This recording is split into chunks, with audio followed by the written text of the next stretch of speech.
Welcome to King's Cross Conversations. If you're a follower of Christ, this is a place for you to be encouraged and equipped in your walk with Him. If you are not a follower of Christ, this is still a good place for you to find information on what it looks like to follow Him. We seek to help you grow in your faith by learning theological truths, and they're always practical applications for the Christian life. Our aim is to help you glorify God and find joy in doing so. Join us each week as we dive into new topics for the sake of the name. Okay, so the first set of these podcast episodes is really to get to know you, Michael, our pastor, as well as getting to know the King's Cross ministry and kind of the vision for how we're looking to impact in Helena and beyond in the state of Montana. Last time we talked about you, we're done talking about you. Good. But let's talk a little bit about the vision for King's Cross. You planted a church before. You were mentioning it over in North Carolina. Correct, yes. And you had said, I remember in a conversation before we turned this on, you were saying, I never wanted to plant again because it was so much work and it's just a lot. And most people have no idea what goes into that. So you could go anywhere. You could preach anywhere. Why? I mean, obviously, if the Lord called you to it, but why now plant another church here in Helena, Montana? Well, do you want to? I think a really good question is, what was the name of the first church I planted? I wasn't going to ask you that, but Michael, what's the name of the first church you planted? It was King's Cross. No way. Church. Yeah, and so there's a heart and a passion for people knowing the Lord, and here in Helena, Montana, because it is. The Northwest in general, I said this in our last episode, the Northwest in general is one of the highest as far as unchurched population in all of America. So there's just a ton of unchurched people. Getting to Montana and serving in ministry and doing some of these things and seeing the need for good gospel churches here is really the impetus for wanting to plant specifically in the downtown Helena area. So thinking about the lostness that's here, thinking about the need for churches that are here, and really multiple churches. So it doesn't just need to be King's Cross that's planted. I mean, we need to team up with other like-minded churches and have a focus ourselves on continuing to plant churches in various parts of our valley here and in our city. So there's some of that playing into, well, there's massive lostness. Well, there needs to be more churches. And then, too, some churches are just very good at reaching certain demographics of people, and others aren't. And so one of the demographics that kind of is getting missed here in Helena is the downtown area. So that's really where we want to lean in and what we want to do. And in going through this, in kind of talking about this, in having conversations with other people that really saw the need for more gospel churches, that really birthed this idea of, well, hey, why don't we stay here in Helena, in this downtown area, and why don't we try to do that together with some like-minded people? In going through that, we ultimately, Christy and I, on a walk one day up on a hill, felt like that is exactly what the Lord was calling us to do. And so it was like when I felt the call to preach and I had to surrender to that. This was another surrender moment. You're right. I did not want to plant a church again just because of the groundwork that has to go into that. But we felt like the Lord wasn't going to let us not do that. And so we dove in. As we dove into it, there are all those elements. I kind of say it as a joke, but one of those elements is what are you going to call this group of believers you gather together? What are you going to name the church? And I had a list of a bunch of different names that I was talking with some of the leadership. Nobody liked them. And I can't remember who it was. Somebody asked the question about, well, what was the name of your church plant? I told it to them and they said, well, actually, we really like that one. Why did you choose that name? And one of the most beautiful elements of the gospel is that Jesus Christ is this glorious, incredible King of heaven who comes down to earth ultimately to go to a cross. And so you have a king humbling himself in ways that he never should have had to, and you have the king that goes to the cross, and that ultimately makes us who deserved the cross be allowed back into the royal family, the family of the king. And so from that, the leadership team said, King's Cross, that's going to be who we are, and that's going to be everything we're about, the gospel of the king who went to the cross. That's awesome. When you were deciding King's Cross, we're going to plant a church, was downtown Helena your ideal, like right away, was that clear to you that, hey, we need to go downtown? Or did that just kind of come about through searching?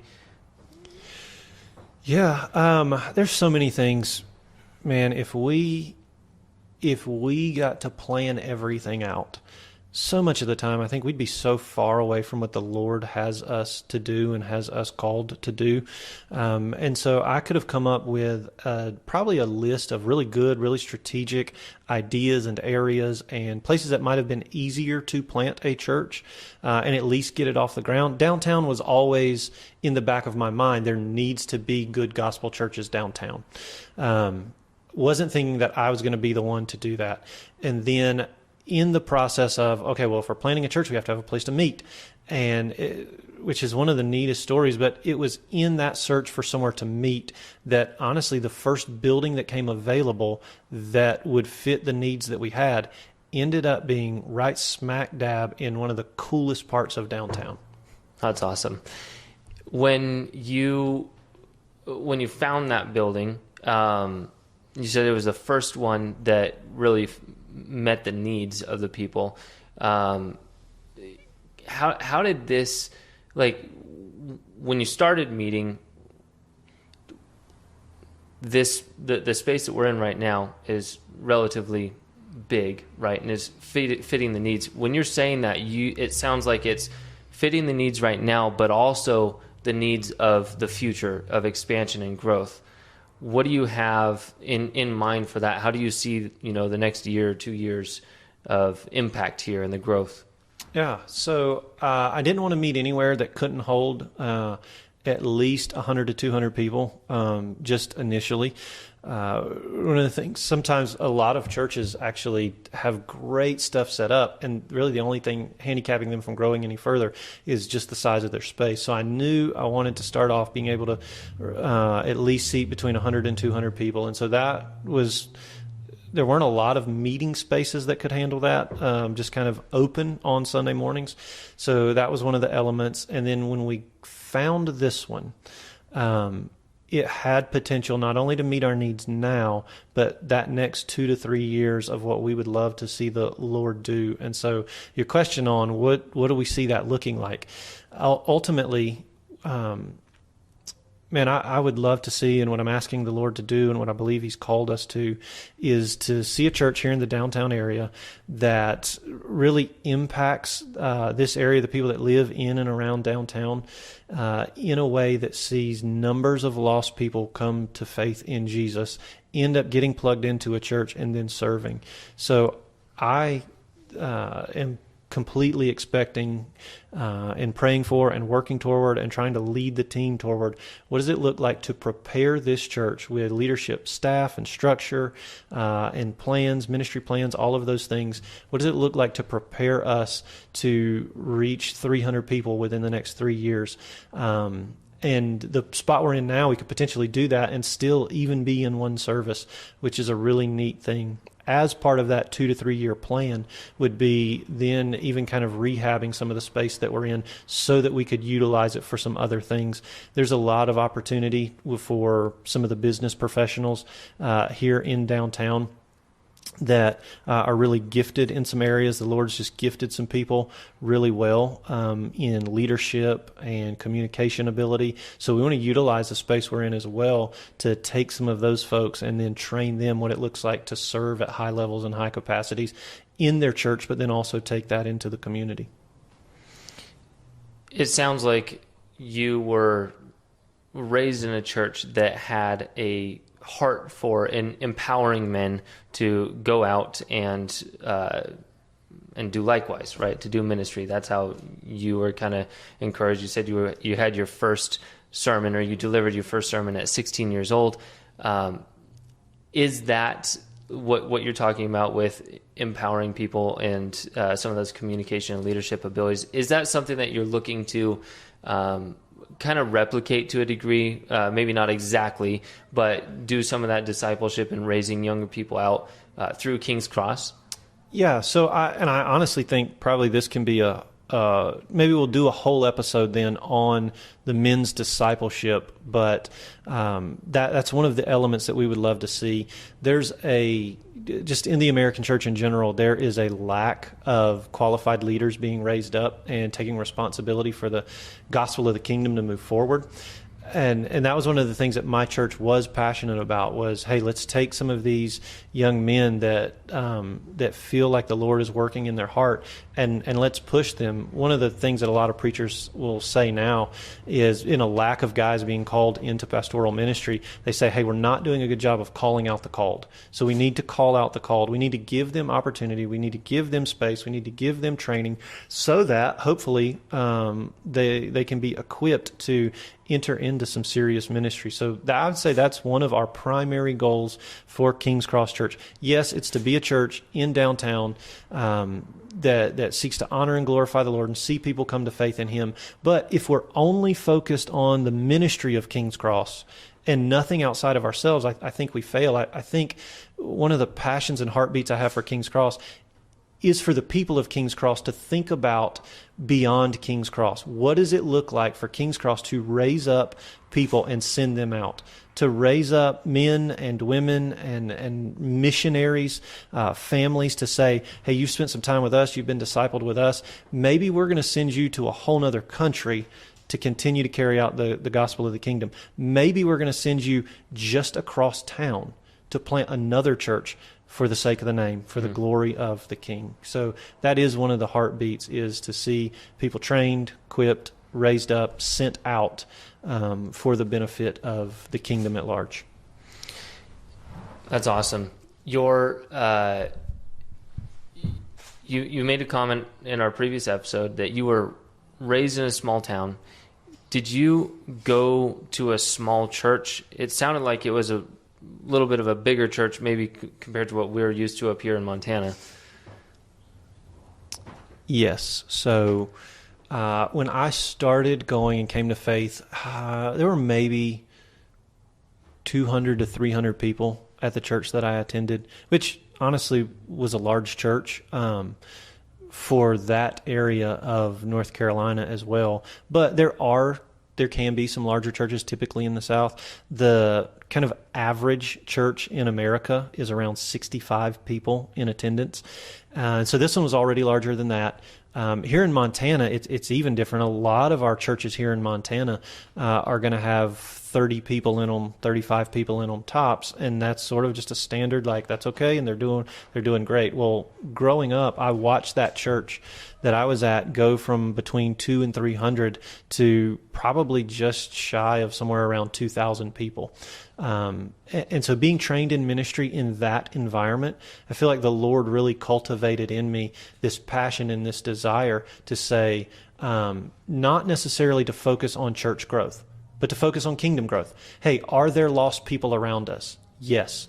So then let's not stop at anything. Let's not put any barriers in the way to reach as many people as we can for Jesus Christ. You mentioned before, and I think it was quoting your old pastor. I don't know if this was him or not, but you've said that the church should be measured not in its seating capacity, but it's in its sending capacity. And I guess that's kind of where I'm coming from with this question is, it almost seems like the size of the church doesn't matter as much, and maybe this is where you're going with the vision of sending out, is you want to be able to have enough people in here to thoroughly disciple and train up and equip. But the goal of King's Cross and the mission that you feel like has been put on your heart is not to grow necessarily a massive church, but more to send people out on mission for Jesus Christ to share the gospel. Yep. Oftentimes I'll say we want to reach as many people as we can and then plant churches for those that we can't. And so it's kind of a both and for me. If there's lost people around us, I don't want to do anything to hinder that. If that means, man, we're reaching people and more people are coming and we need more services, or we need a larger building, or we need to do something, I'm fine doing that. What I don't like is when that comes in the way of then planting. So some people say, well, if we can gather them all here and they're driving from 100 miles away, that's fine. Let's get them all in the same space. I don't think that's as much of the Great Commission that Jesus was talking about. I think if a church grows to several thousand people and they're all relatively close by the church building, I think that's good and that's right and that's legitimate. But I think we also need to be serious about planting churches, and what does that look like, and how do you do that? Here in Helena specifically, it's a pretty geographical, like Helena, we live in a valley, and there's pretty clear, there's the north, the south, the east, the west, and the central valley. I would say there needs to be good gospel churches, and probably a few in every one of those sections of the valley. So I don't necessarily want everybody in the Helena Valley coming to King's Cross and it just being 3,000 people. I would love to see good churches that are wonderful gospel expressions in each part of the valley. That's awesome. Can you explain a little bit more on the term "for the sake of the name"? Yeah. In 3 John, for the sake of the name comes up a lot of the time in the scriptures in the Old Testament. One of the most famous, Psalm 23, it says, "For his name's sake." Well, I was preaching a missions series, and one of the sermons that I had done was out of 3 John, kind of verses 5 through 8 or 9. And it's where John is commending the church there as they're coming through. These missionaries, these traveling missionaries are coming through. And John's commending the church on their care and their love for those traveling missionaries. Well, he uses the phrase in there that they go out and they do everything for the sake of the name. And for me, that resonated because if Jesus Christ is this ultimate treasure that all of our lives are worthy of giving it up so that Christ can be made much of, then everything we do should be for the sake of his name, which is kind of a beautiful shorthand way of the scriptures saying for God's honor and glory. When it says for the sake of his name, what it means is the prominence and the glory of his name. So yeah, for the sake of the name, everything at King's Cross, we want it to be done in a way that honors and glorifies and makes much of God. I like that, and I've definitely felt that being at King's Cross. It seems like every single thing that is preached from the pulpit, the songs that we sing, the conversations that are held between individuals within the church, frequently is just pointing people to God, pointing people to the preciousness of that relationship. It's fun to be part of. Do you have any final thoughts or comments on kind of the vision for King's Cross? You kind of covered it with, in my opinion, you covered it. You might have more vision than I know. Yeah. So there's a couple elements when it comes to church planting or church ministry, just in general, even in established churches. Oftentimes, Proverbs will say, without a vision, the people perish. That was one of the things that my pastor always, it's one of the things, honestly, he was the absolute best at. And when I say best, I mean best I've ever seen at doing it, was casting a vision for not only the church, but for the people that belonged to the church, for them to give their lives to. And so that's one of the elements where, for us at King's Cross, I want a really clear vision, not just for the church ministry that takes place here. Yes, that's got to be there, but also for their lives as individuals as they're part of the church. So I would say I want our church to exist for the sake of the name. Now, by that, I mean all of our ministries are directed at what glorifies Jesus, what makes much of this gospel proclamation. What do we do here that sees lost people being confronted with this glorious Savior so that they give their lives over to Him? But then also for the members of the church, personally, what are they giving their lives for? If you're a part of King's Cross Church as a member or even regular attender, I would want the people to know and understand and catch a vision for, hey, what I do at church and the ministry that the church does corporately, that's for the sake of the name. But also, my life exists for the sake of the name, for the fame and the glory and the proclamation of just the grandness of God Himself.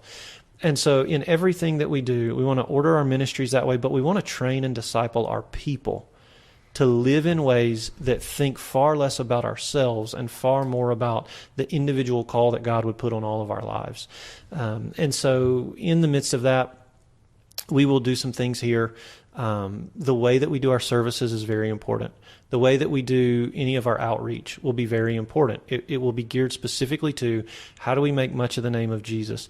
But then the way we disciple people as individuals, that will be the heartbeat and the goal. How do we teach them how to live their lives in ways that surrender their own hearts and their wants and their desires ultimately to a greater and better kingdom and a greater and better king? I grew up in church my whole life, and I always felt like that really simple gospel message every single week seemed to me like kind of that seeker church element, where it's like just how do we make it as simple as possible, bring as many people as possible. One of the things I really appreciate about what you do is you take the text, whatever text it is that we're going through, and you apply that simple gospel to it. And it's in a way that I think really the gospel message is one of the easiest things to forget and one of the things that we need to be reminded of so much.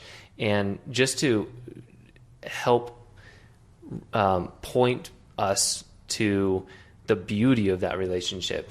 And I just want to say that this is the first church that I've been a part of where I feel like that reminder is fresh all of the time, but also very relevant to the new text that we're going through every single week. And I've seen that be transformative in other people's lives. So I think that what you're already doing and how you've been doing ministry is transforming people in the way that you've already expressed. So I guess just thank you. Yeah, and we should do a couple episodes on what some of the core values will be, because there's an element of that gospel centrality that is so important to what we do. Tim Keller is famous for saying the gospel is not the diving board into Christianity, which is what we sometimes turn it into, but it's the entire pool in which you swim. It's not the ABCs of Christianity, it's the A through Z of Christianity. The gospel, and the deeper that we learn about our sinfulness and God's holiness, and the gospel is that thing that bridges that gap between us. The deeper we learn about the gospel and the way that it applies to everyday life, that's actually the power for transformation in our lives. It's not, hey, you got saved, now I'm going to give you a list of rules so that you can live like a good Christian. The gospel says you'll never meet those rules. Christ met all of them for you. Therefore, He transforms you through the power of His indwelling Spirit. And ultimately, we actually care more about living lives of righteousness as a result of the more we learn about our rescue and salvation. So, yeah, the gospel, when I say I want King's Cross to be a gospel-centered church, what we mean is that the gospel is the center of our hope and our rescue from sin. It's also the center of our sanctification, our growth in our faith in Christ. And it's also going to be the center of our glorification, that one day the only reason we will stand faultless before the throne of God is because of that gospel. So we want to know it, we want to love it, and we want to let that be the source of our transformation. Thanks for sharing. Thank you for joining us for this episode of King's Cross Conversations. We hope that this has been an encouragement to you and that you will join us again. Please connect with us if you have any questions or topics that you would like to see in the future.